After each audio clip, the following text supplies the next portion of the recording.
So, back from Norway, tell me about the trip. Yeah, I mean, it was amazing. I It was just the best thing, honestly, the best thing I ever did. Um, every day, just serving other people, helping other people, kind of forget about yourself a little bit, and just brought a lot of joy, a lot of peace. It was good to be. Honestly, it was a good break from all the chaos. It was good just to focus on one thing, keep the main thing, and I just had a great time. It's the biggest blessing ever.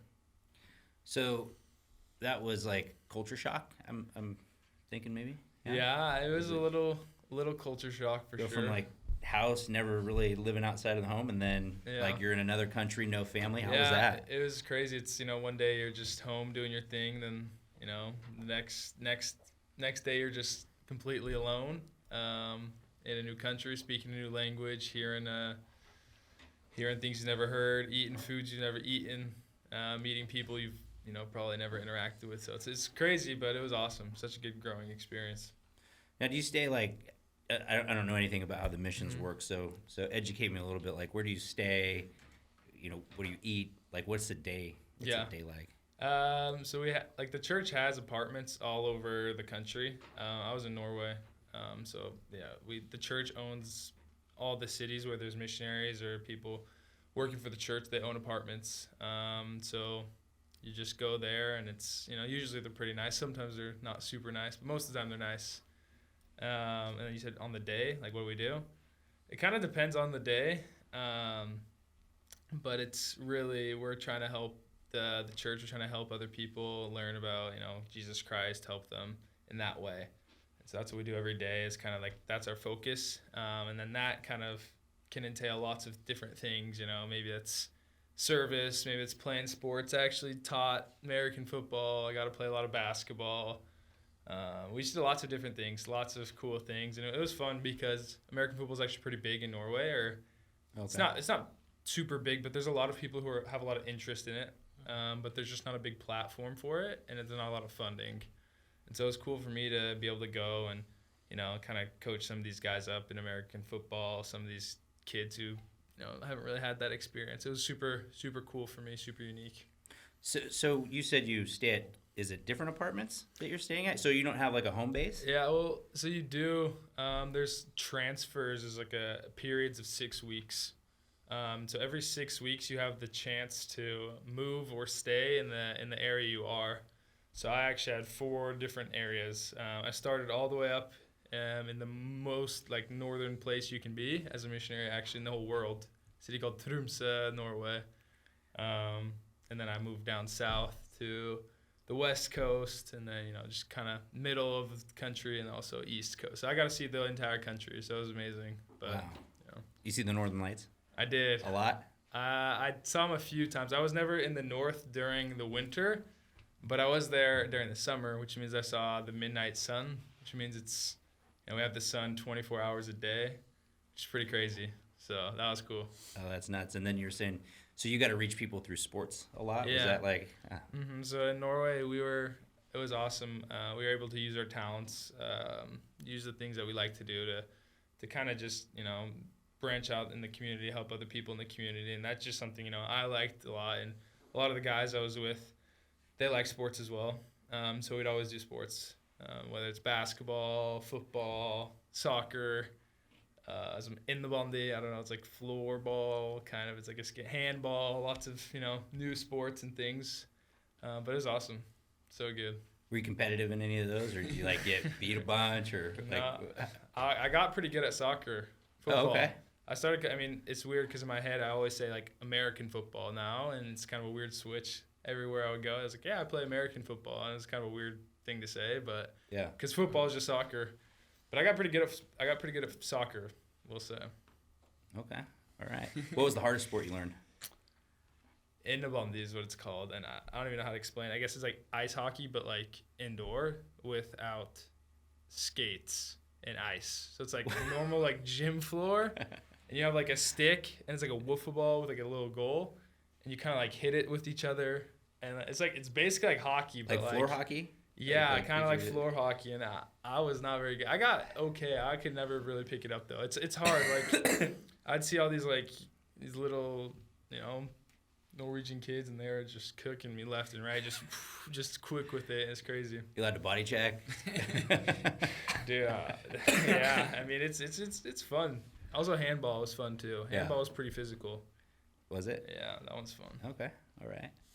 That's awesome. So, all right. So you have this time. Okay. That you're gone. You come back. You get home.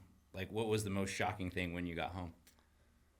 I think there's a lot of things. There's a big culture shock coming back. Gotta be Rockwell. Yeah, my brother grew a lot. He was huge. I left. He was like, I don't know, like 5'5", 5'6". Now he's like 6 foot. So that was weird. But I don't know. I think just like personally, just kind of like, because the whole time you're there, you're not really thinking about yourself. So you're just only really thinking about other people and like, how can I help other people? What do these other people need? And you kind of get back, and now it's a little bit more like, all right, what do I kind of need now? And it's not like it's like selfish, but it's just, you know, when you're there doing it, you're focused so much on helping other people that when you come back, it's kind of like, oh wait, what am I supposed to do? I'm supposed to be helping other people. Like, I don't know. That was a hard thing for me to adjust to, kind of get used to. Just like, I don't know, yeah, that would probably be the weirdest thing. And then just not being busy 24 hours a day. We're on the tight schedule, and like 6:30 to 10:30, it's pretty much like planned out what you're doing. And then so 6:30 in the morning, 10:30 at night, it's planned out. And so now it's kind of like, you know, I have a little bit more time. It feels pretty weird. So. Oh, that's great. That's great. Do you feel like in all aspects of your life, you feel like you grew up? Like, how would you describe that? I mean, I just think you learn things and you grow in ways that you don't really think are possible. And I just look at myself, the maturity I've experienced, and just the kind of the outlook on life I have is it's just such a blessing. And it's like, I'm a year delayed in starting college football or whatever, but it was such a blessing. I would do it again because I'm way more ready, I feel like, now to go to school, because I understand where my focus is. I understand what my priorities are. You know, if I have a list, it's very clear to me what's at the top of the list and what's you know, maybe a little farther down. And I think that's the biggest thing you learn. That's the biggest perspective I've taken away from my mission. Is like, football is amazing. It is such a great tool, and I love it. And I have tons of goals and ambitions with that. But it is also just, you know, one piece of this life we live. And I think that is probably the biggest takeaway that you receive, you know, when you kind of step away from it. And it was also a good thing, because it kind of is a reminder that, you know, football is one play away. And it's like, you know, you got to be able to find joy in life, you know, if it doesn't go your way. So I think I could do that, you know, if I got hurt or whatever. I kind of experienced a little bit of what that could be like. Yeah. Now, you kept up with Ryder. Yeah. Now, how was that? How, like... Yeah, that's crazy. Yeah, weird. FaceTime, you watch him? I mean... Yeah, I FaceTime him, watch his highlights. He would send me some highlights. You know, it was crazy to see him just grow, mature as well, just physically. Because when I left, I remember he just finished his freshman year of high school. Yeah. And I don't know. I don't think he really had any offers. He had a few, but like 2 or 3. Just a couple, right? And so I was kind of like, oh, well, let's see where this goes. At the time, Austin Mack was still there. Yeah. He was gonna be the starter that year. Ryder's like, yeah, maybe I'll try and beat him out, but I'm gonna do my best, right? Yeah. It was kind of a little uncertain, and then all of a sudden, you know, it just kind of blew up to where it is today. And so I came back a week ago, and now he's like the number 2 player in the country or whatever. It's kind of crazy stuff that's going on. So, I mean, that's been weird too. That's a big change, but it's cool for him. Yeah, it's good for him. Yeah. I mean, my clarification, he's the number 1 player in the country, but you know, that's a personal opinion. So yeah, I don't know. We'll see. Yeah. You can keep him humble. So, well, that's great. So you were away from the family, brothers, sisters, everybody. You guys have gotten together, and I mean, would you say your heart's full right now? Yeah, just so grateful, I think, is a word you could use to describe kind of the way I'm feeling. Just so grateful for everything that's happened in my life. I mean, every little decision you make kind of leads you to a point in your life, and I think that was with my mission. That was with everything I did before my mission, and now I'm here, and it's just you kind of you realize like life, just a lot of choices stacked up, and you can go a lot of different ways. Yeah. Ultimately, you just kind of got to do what makes you happy, what makes you realize what's most important. So I think just gratitude, something I'm feeling a lot. Yeah, my heart's full. Just kind of like just very good moment, like just kind of soaking in the moment, basking in the light. That's great. Now, did you get to see his state championship game? Were you able to watch that? I don't think I did actually. Wow. You didn't get to see it? Yeah. It was like at 3 a.m. or 4 a.m. I think I was sleeping. I don't know. I don't remember.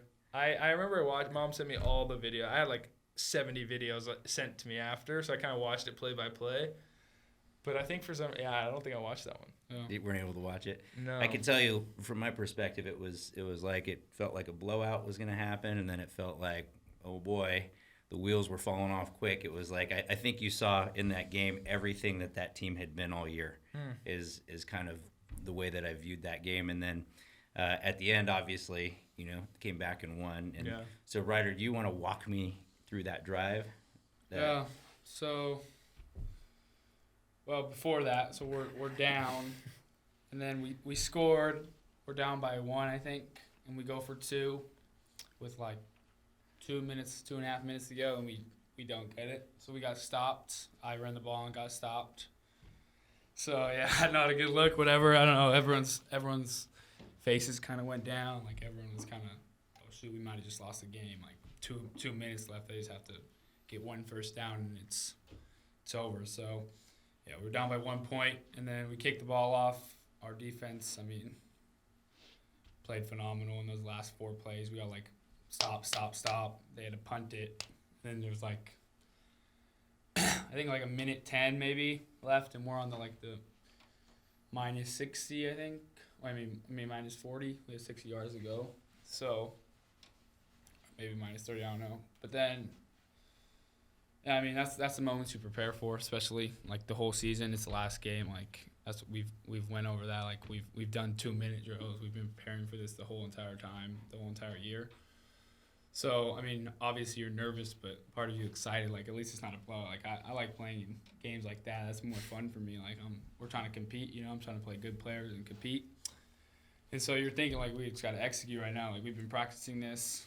But then we started and, like, incomplete, run, like, 4 yards. It's, like, 4th and 6, minus 40, like, a minute left in the game. And then, I don't know.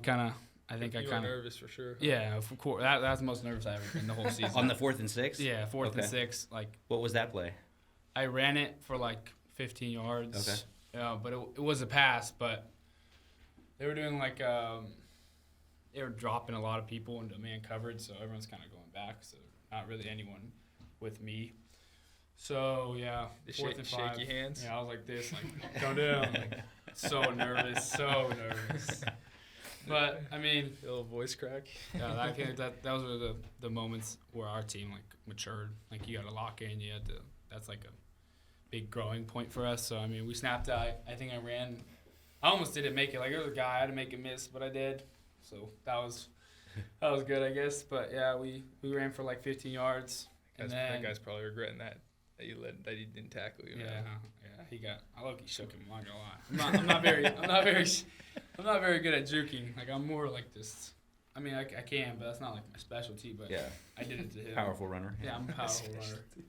So then it was first down. We were going fast. We threw like 3 quick passes to Nella. Just like it's one of our plays. We were going fast. Like it was like 9, whatever. It's just a lot of ambiguity to it, so they can pick. And we threw like 3 fast ones to Nella. And then, I actually think before that, the snap went over my head. So on the first down, it went over my head, or I might have tipped it up. I don't think it went over my head, but I tipped it up, didn't catch it, tipped it up, and then caught it. Boom, got tackled. So it was like a 6-yard loss.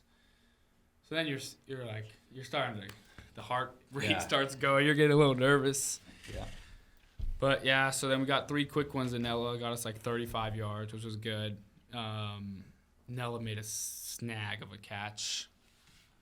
Like, snag, and then it was like, I don't know. Yeah, so we just drive a little bit. I made one long run for about like 20, I think, 25 maybe, which was good. And then, yeah, on the last play of the game, there's like 20 seconds left. The clock's ticking.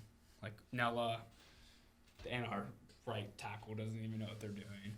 Like, we're trying to go fast, but I knew that I'm rolling out left, so it doesn't really matter. So I was trying to go fast so we could have like a couple play, but it didn't work.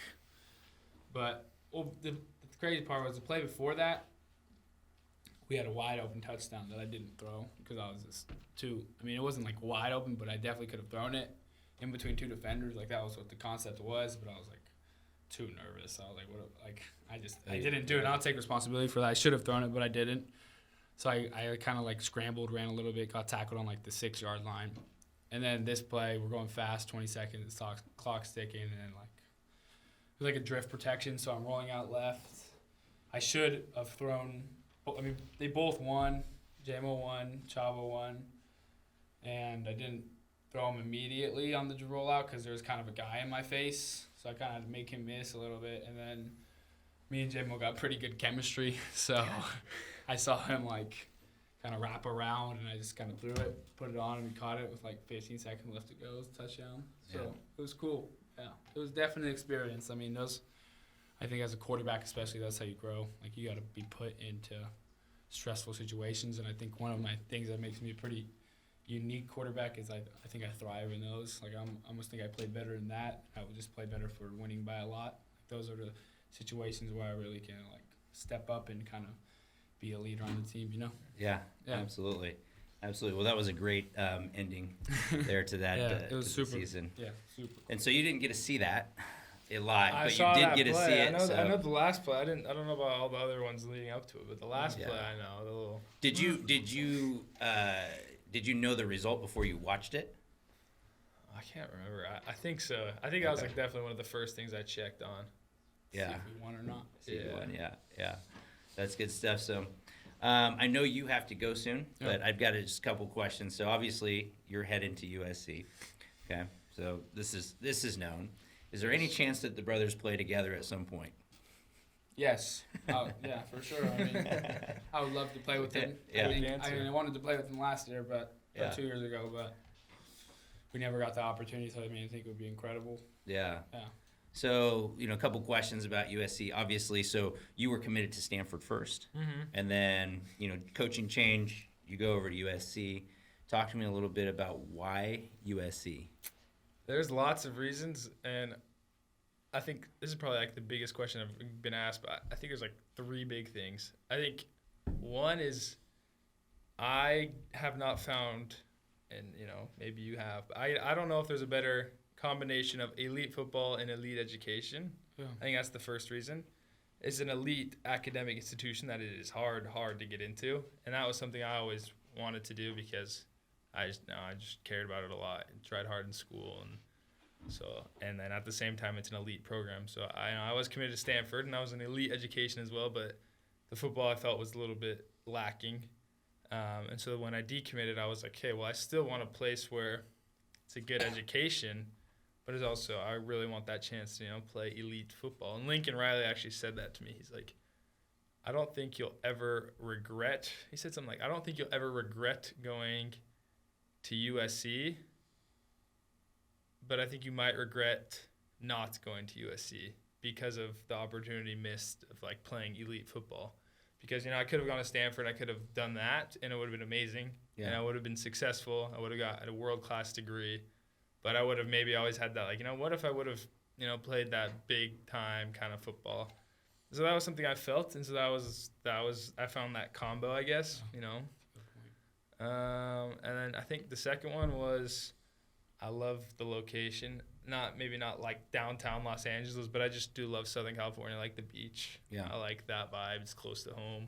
That makes sense. So that's nice for me. And then third is Lincoln Riley, Zach Hansen. Those are my guys. And I have full confidence in them. I trust them. The way they recruited me was very honest, very open, communicated very well, everything. And so I just trust that, them and the offense that Lincoln Riley runs.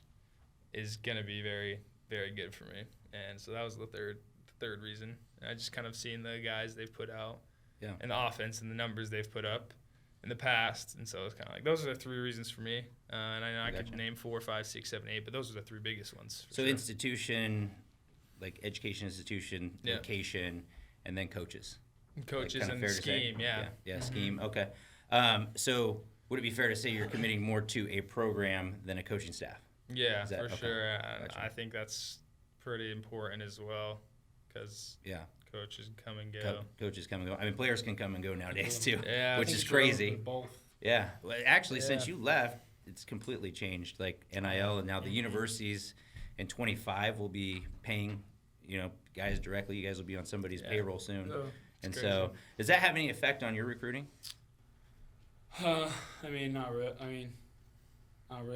I mean, money's obviously a part of it. You want to take advantage of like opportunities that you can, but I'm not gonna focus on that. I think if you go to a place where you think you're gonna be developed the best, like the big money comes from the NFL. So I'm gonna focus on finding somewhere where I feel like they're gonna develop me the best as a quarterback and make me NFL ready. Trying to win a Heisman, trying to win a national championship. Those are big things to me. So trying to win a national championship in high school, right? Yeah, we're trying. We're trying. Yes, sir. Yes, sir. Yeah, that's right. So, what are the important things, Ryder, for you? I know we talked about this a little bit last time, but like, what are some of the important things? I know Oregon. I know USC is standing out to you, and then I forgot to ask you about Utah, but we'll get to that in a minute. So, what about those 2 schools and any others that are really like what sets them apart? I mean, I think it's a little different for every school. Like a school like Oregon, they've really been showing love to me the longest. Like Oregon was like my 4th scholarship, and they told me the first time they ever talked to me, Coach Stein, first time, and it was like, I'm offering you because I see the talent in you, not because anybody else has offered you. And he's like, I think once Oregon offers you, then a lot of other schools would be like, oh shoot, let's hop on this train. But it's like, he's like, no, like we see the talent, we evaluate it, we watch your film, like we think. Watch the freshman film. Yeah, he literally. That's what he said to me. That's what he said to me. Like we think like you're gonna be a great player, and that was before I was anything. Lucky guess. Yeah, before I was even ranked or anything. So that obviously means a lot. And then but I think the biggest thing for me is especially as a quarterback, like the offensive coordinator, whoever's calling plays, and the quarterback has to be very close. So you want a coach who like you're close with, who believes in you. Like believing in someone is like the biggest thing. Like if I feel like my coach loves me and believes in me, I'm gonna strive every single day to be the best I can. But if I find out, or if I feel like I'm just kind of like a number, I'm kind of like a player, like I'm the 5-star they need to get, then obviously I'm not really going to be interested in that at all. Okay. Yeah. What about USC? What's standing out about them? I mean, Lincoln Riley had 3 first-round picks. I mean, not first round, first overall picks, 3 Heismans. It's really hard to beat that. Obviously, he has an amazing track record with quarterbacks. So, like, how can you really beat that? My brother's at the school, so it's definitely a school to beat right now. Yeah. But, yeah. Very cool. Very cool. Also, the offense is kind of similar. Sorry. Yeah, I mean, you want to go play for. I think a big thing too is you want to go play for an offensive-minded coach. I think there's a lot of places where like it's not like that, but you still want to go somewhere where they're quarterback-driven. Like Folsom's quarterback-driven. I feel like USC's quarterback-driven.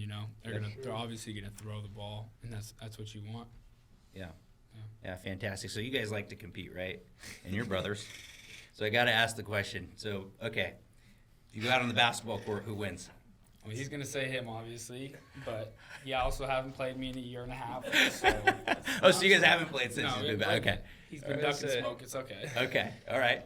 I'm going to say he has the world's worst jump shot. Ask him how many you played varsity basketball last year. How many three-pointers did you make? Good amount. About how many? Probably like 8. Yeah. Okay. No. You saying no? All I'm gonna say is, I'm a knockdown shooter, and I'm bigger than him. No. And I'm faster than him, and I'm jump higher than him.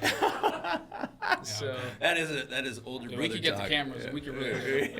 We may have to send Brandon out there No, I'm to actually film being this serious. game. Though. You wouldn't beat me, and I know you. You have So no it's- jump. Oh Oh my my gosh. I'm just gonna I'm not stand. gonna get into it. I'll Alright. just stand in the paint. I love How it. faster than me? All right. It's- Okay, yeah, that was my next. I would literally. My next question is who's faster in a Me. race? Ryder is. Oh, race it. Dude, you're No, just just 'cause- speaking. You know, no facts behind your claims. Okay, so right you guys now. haven't raced and you haven't played We basketball. we have raced. Have we raced like this? Nope. We let me We've done just- treadmill. on. The Well, I don't treadmill. know. Just a couple days ago, we were on like this treadmill, like what is it called? Yeah, the ones that they're like. they're like the curved. tracks. Yeah. They like spin. Yeah, the salt ones. Yeah, and I'm saying I haven't ran in 2 years, and I reached higher max speed and held it longer than him. Point 4 It miles sounds per hour like higher. this- And after I just squatted the day I love it. before, my legs were so tight. It's okay. He doesn't have to be faster, but Yeah, but I am. So okay, I guess he's faster.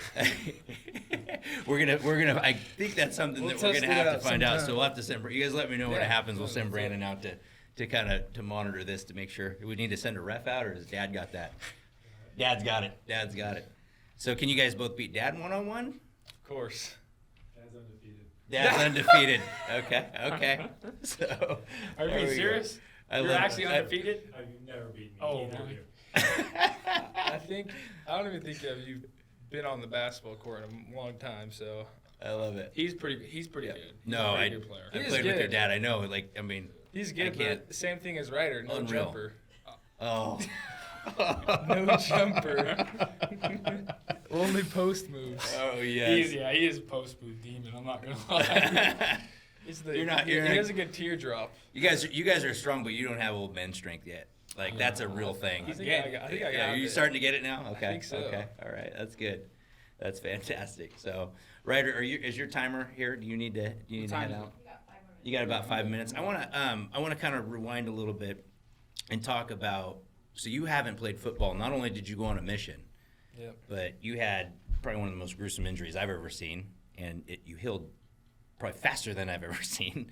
But losing that senior year, you mentioned earlier in the conversation, it can all be gone in an instant. So you've actually experienced that before. How is that affecting you kind of heading now? What do you think about that? You know, talk me through a little bit. Yeah, I think you can always kind of get in what if what if scenarios, like what if it never would have happened, or what if it would have went differently, or what if I didn't, run that play, whatever. Yeah. I think, and I'm a firm believer that everything does happen for a reason. And I've already seen, it was a gross injury, and it was hard for me, but I also saw so many blessings, believe it or not, from that injury, and so many lessons I've learned from that injury. That it took me it took me maybe just even a couple months ago for me to really start to realize these things, and I've shared them with a few people, and some of them are very personal things as well, but I've just seen so many lessons I've been taught because of that, and I've seen so many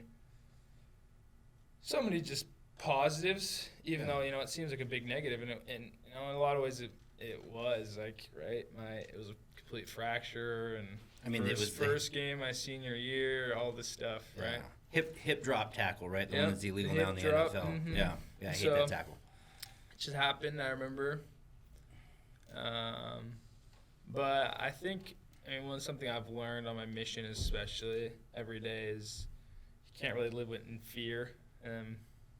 It's something I still am working on. I think a lot of people live their lives with fear of, maybe the future, or fear of the past, or fear just in general. And I think that's something that if it kind of takes away our potential, takes away our ability to choose in a way, if that makes any sense at all. Because I don't know, like I'm going forward to football again. I'm going forward to heavy activity, and I could be fearful. I could be like, last time I played football was a gross injury or whatnot. But I don't know. I just see that there always is a reason for everything that happens. Yeah. So whatever happens, I got full faith in the plan. God's got me. Lots of prayers, lots of just trust overall. And I've seen that just over and over again, and I think I really learned it on my mission. Every day you go out and just all faith. Yeah. So faith over fear, I think, is the biggest thing. Just not being fearful of what's to come. And I think it's exciting as well. You get to just go back out and do it.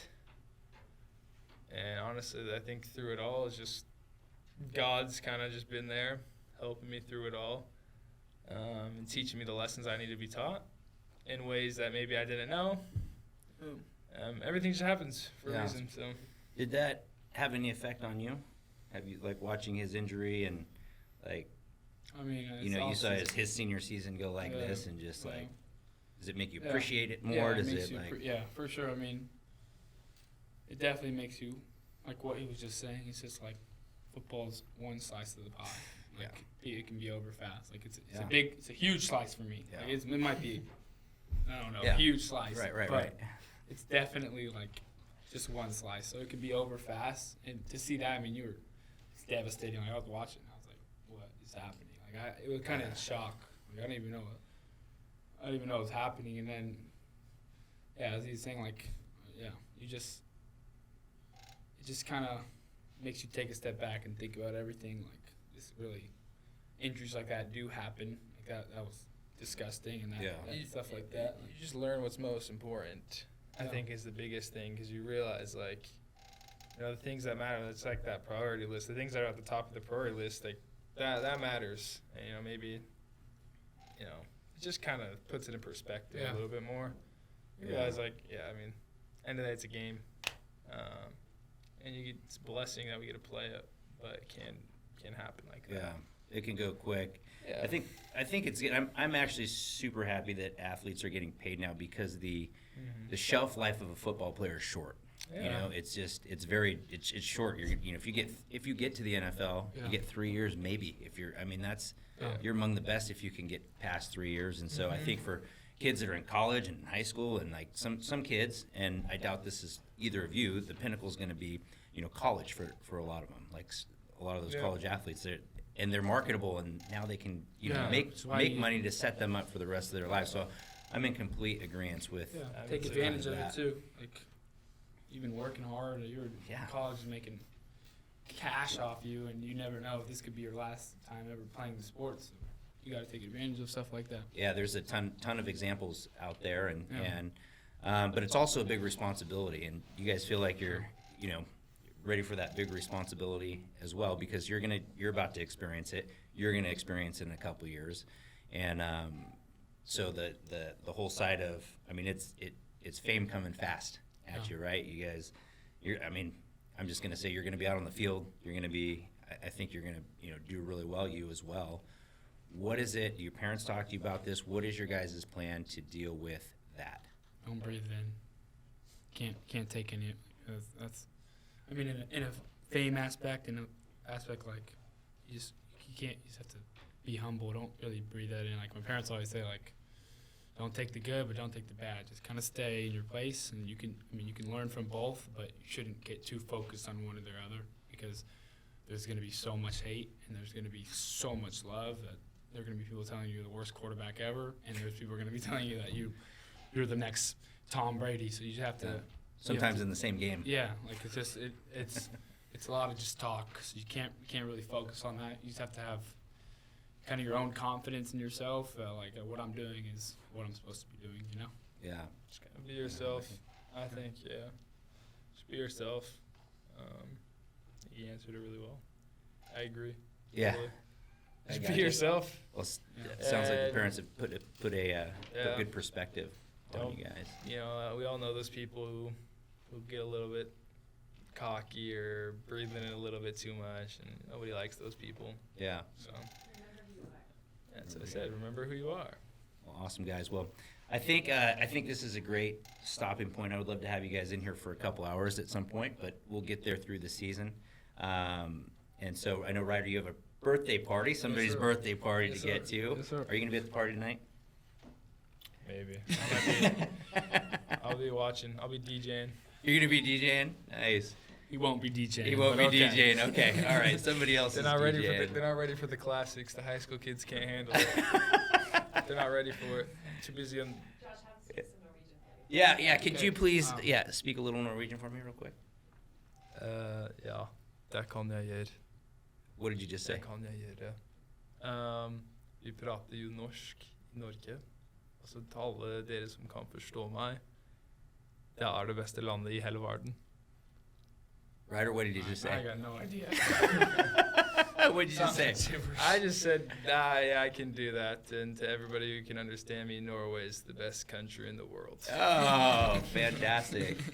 Yeah. All right, Ryder Lyons, Walker Lyons, thanks for joining the show. Really appreciate Yes. you guys. Thank Thank you you, guys. Thank you. All right.